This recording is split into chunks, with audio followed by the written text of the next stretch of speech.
Good evening to all. My topic is decision making. Intro. Decision making. This is the very common and essential part of our life. Decision making. Every humans have take decision in our life, in daily life.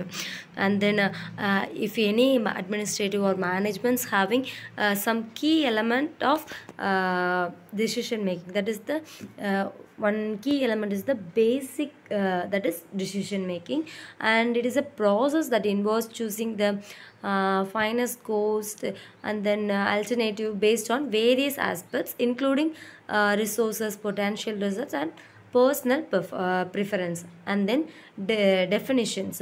George or Thierry says decision making is decision making selection based on some criteria. There are two or more possible alternatives. These are the decision making said by George or Thierry.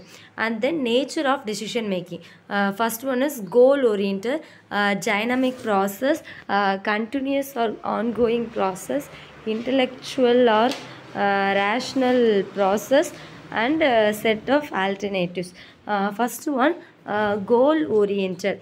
Goal oriented means the decision maker must first decide what result they want to attain before deciding on a strategy that will in most causes lead to that result. And then dynamic process. Decision making is a dynamic process as it involves a time dimension and time lag.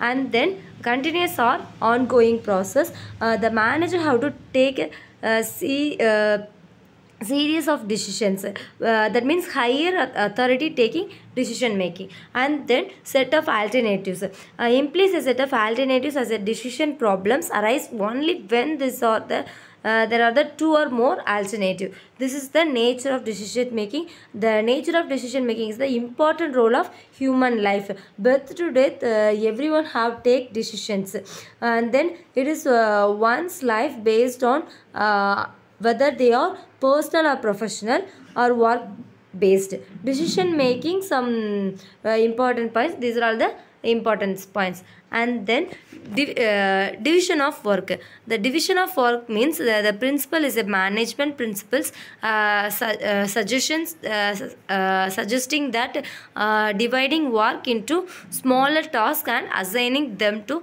specific individual or terms can enhance efficiency and productivity. And then centralization. Centralizations means the process in which activities involving planning, decision making within an organization are concentrated a specific leader or location. And then advantages of centralization.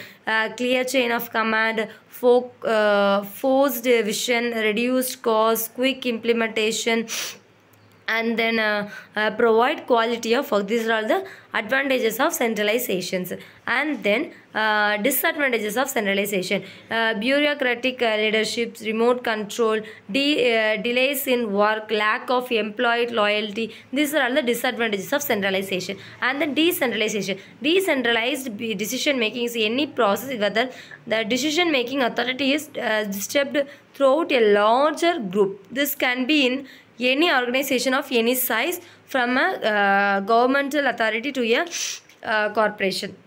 Advantages. It enables faster decision making. It helps in better supervisions, control, and helps in evaluating the performance of different sections of company, reduce the burden on the top management. These are all the advantages. And the disadvantages will require hiring of training and qualified personally.